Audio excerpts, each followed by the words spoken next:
Hello everyone, welcome to this week's vlog. It is market day, or market morning should I say, because we're in Heanor for their market. I did it last month and it wasn't overly successful, so we'll see how it goes this month. But yeah, it's from 9 till 12, so it's quite a short one and also an early one. And I'm not an early morning person, just in case you hadn't got that over the course of my vlogs. So yeah. You okay? Yeah. I just love how he's laughing at me. Not an early morning person. It's like Oscar the Grouch. I can't really argue with that, to be honest. So we are here. John's waiting semi-patiently. What? No pictures of me, please hold this. Well, it's a film. It's all right. It's not so bad. Am I holding this? Yeah, all right. I thought I was grabbing something else, but apparently not. Things on the table, so. Okay, thanks. We're all setting up here. Got quite a good view today.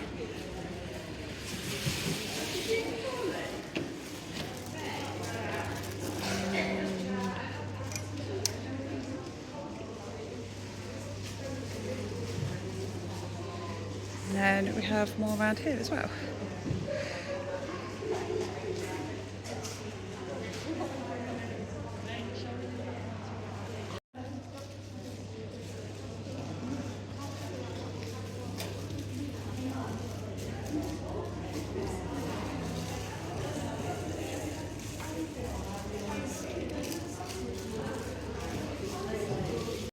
I am back home from the market.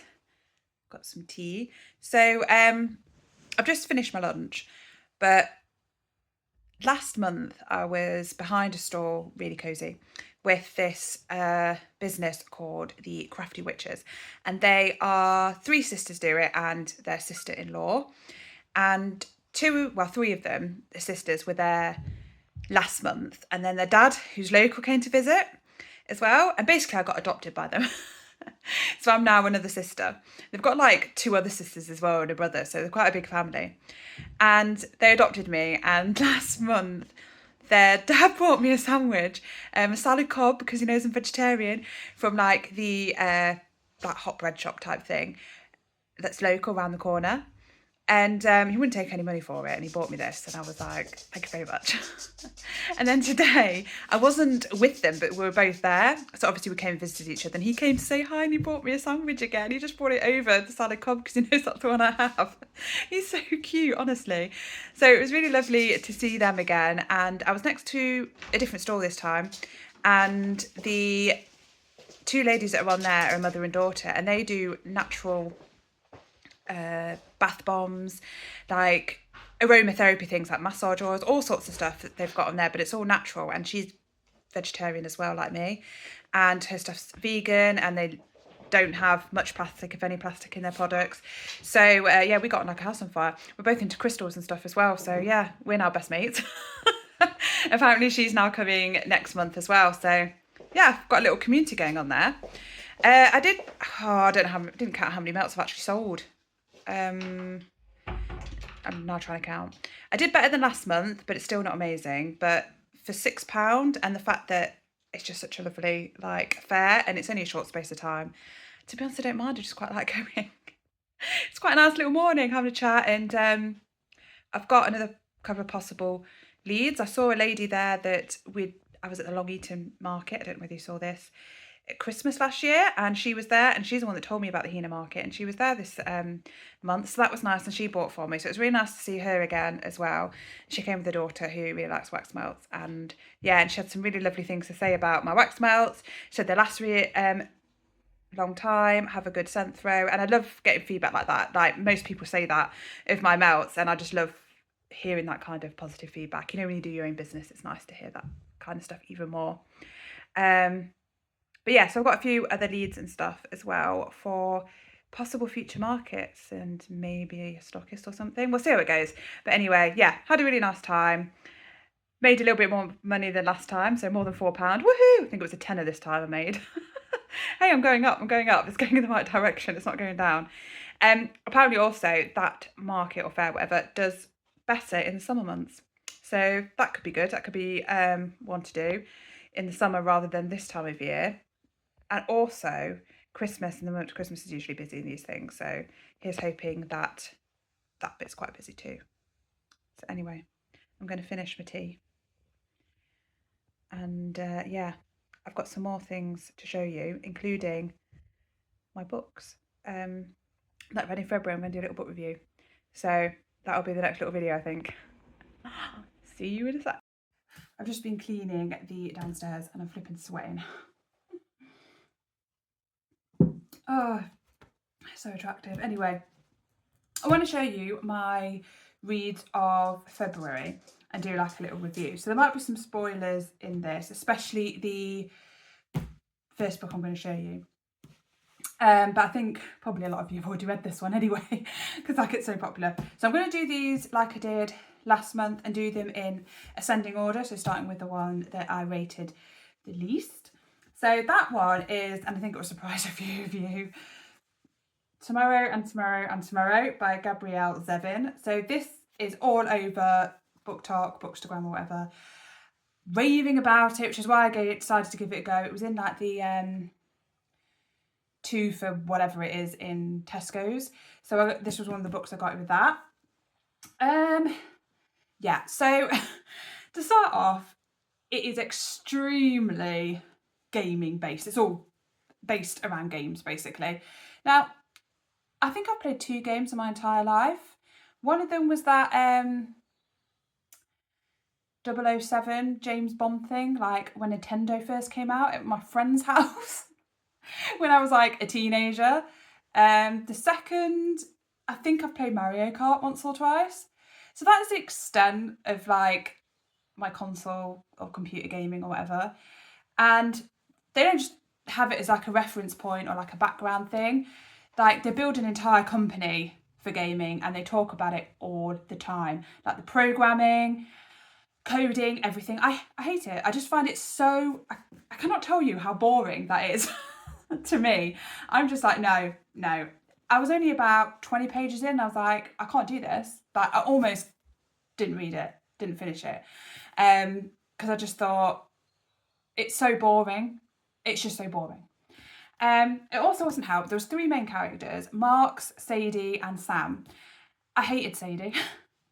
I just thought she was selfish, but mostly she was just boring. Just really boring. I didn't understand why people liked her, to be honest, because I certainly didn't. She was incredibly boring. Never happy with anything. Whatever anyone did, she wasn't happy with. She always blamed everything on Sam. It was always his fault and stuff. And don't get me wrong, he was like he was like a 3D character, and Sadie was like a 2D character. I didn't understand her motivation for any of this, the way she acted, the way she did, her reasoning behind it. Whereas you could understand Sam, you had more like backstory and stuff. And when he did do things that you were kind of like, you understood why he did it, even if you wouldn't necessarily do it. And then Marks was just a lovable, great character, if that makes sense. And I personally think that the story of the will they, won't they, and the sort of dancing around kind of each other thing should have been between Marks and Sam instead. And that the ending should have been with Marks and Sam. That ended like that, but with Marks and Sam. And I think the affection that Marks showed Sam should have been in the story still. Because it was only like, a couple of little, like, I wouldn't say affection, just, friendship, affection and stuff like that. And then, like, what happened to Marks, I won't say, should have happened to Sadie. And I think that could have worked if Sadie and Marks still had that relationship within the book that they do have. And yeah, so basically that would have been a book I would have read and enjoyed. This book, not so much. So I'm really sorry, but I gave it 3 out of 5 stars. Originally I was going to give it 4. And then I was like, no, the more I thought about it, the more I was like, no, there's so many things I don't like about this book, I cannot give it 4 stars. So I gave it 3 stars. I mean, it was easy to read. I did kind of want to know what happened, but the ending was meh. To be honest, the whole story was meh. It was just meh. And the techie bit really put me off, and I didn't like one of the main characters. So basically, yeah, would not recommend that. The second book I read, and is in the middle of my chart, is Cloud Atlas by David Mitchell. Now, my mum got me this. She saw it in like a book sale thing, local book sale. So she picked this up for me because she thought I'd find this interesting, and I did. So it works on the 6 degrees of separation, but it goes through a huge chunk, I don't know how big, chunk of history and future. So it starts off in 18 something, and then it shoots to, I think it's the 1920s, and then it's the 1970s, and then it's around the turn of the century, 2001 or something, because he wrote this in 2004, so basically that was his like current time, I suppose, when he was writing it. And then it doesn't specify, but it goes forward to somewhere in the future that I don't know where that is. I suppose you could say it was now, but if you are obviously with us living in now, you know that doesn't match what's going on now, but it might have been his vision. And then there is even further, like in the future as well. So all of those times are linked. A couple of them actually meet, but most of them are just linked through various things we're talking about. What it describes on here is that it's a political book, sort of commentary, but I didn't really see it that way. I kind of saw it as a human one, how all the way through the centuries we just make the same mistakes. It sort of puts the questions in there of, is it the same souls that are in coming back? So, you know, when your body dies, your soul goes into another body or whatever, and that's why in some ways we're making the same mistakes. We don't learn from our mistakes as humans, and sort of it approaches us sort of almost, just, I suppose it's kind of depressing when you think about it, because you just, you know, don't you? And the stuff in here, like obviously he didn't know at the time there was going to be what's going on in Ukraine or what's going on in Gaza, but you can see it mirrored. It's like, just like some of the commentary in here, and it's like, that's real. So a little bit depressing on that, but also it's something we already know. We know as humans, even though we keep doing it, we make the same mistakes over and over again. So I gave that 4 out of 5 stars. The next one is The Overstory by Richard Powers. And this is the last book that I read in February. No, the first book I read in February, but the last of the lot I read in February, if that makes sense. I bought this from TK Maxx, and I just thought it sounded really interesting right up my street, and I was right. If I could have given this half stars, I would have, because I think I would have given this 4.5 stars. It wasn't quite a 5-star, because for me there has to be that something. I don't really know what it is exactly, but that's something after I've read a book, and that didn't have it, but it was as close, I guess, to being an amazing book for me that it could be. So that's why I gave it 4 stars. But basically, it's about trees, which sounds weird, but it follows several people.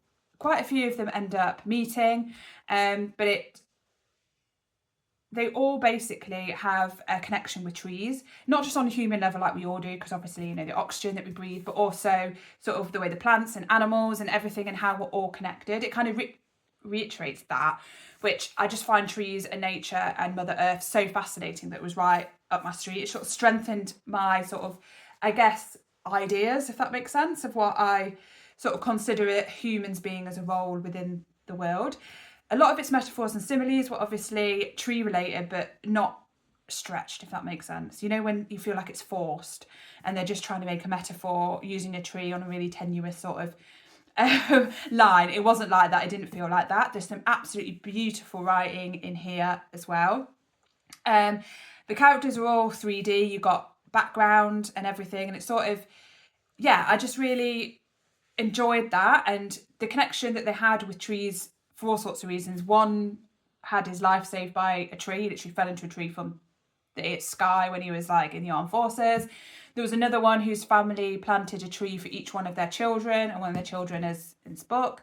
There's another family that basically took pictures of this same tree like every month through several generations, and there's just so many like different connections, but also obviously that whole way that humans are connected to trees and stuff. And I just really loved it, and I did kind of want to know what happened and how it ended. And I'd say it's contemporary fiction. Cloud Atlas, I'd say, is probably, it does mix genres. You'd say contemporary fiction, but also there's some like history in this, and there's also a a bit of a thriller aspect in this, and yeah, this is definitely across the genres, a bit sci-fi, I guess, as well. And this is, I suppose you could kind of call it romance, but it's not really. And also contemporary fiction, I'd say that one was. But yeah, anyway, this is one I definitely recommend. I would recommend Cloud Atlas as well, but I think that when I say I recommend it, I think there's quite a few people who wouldn't enjoy this or appreciate it. I think if you're a bit of a hippie like me, you would really enjoy this. But I think it's something that a lot of people should read because it's also really informative, weirdly.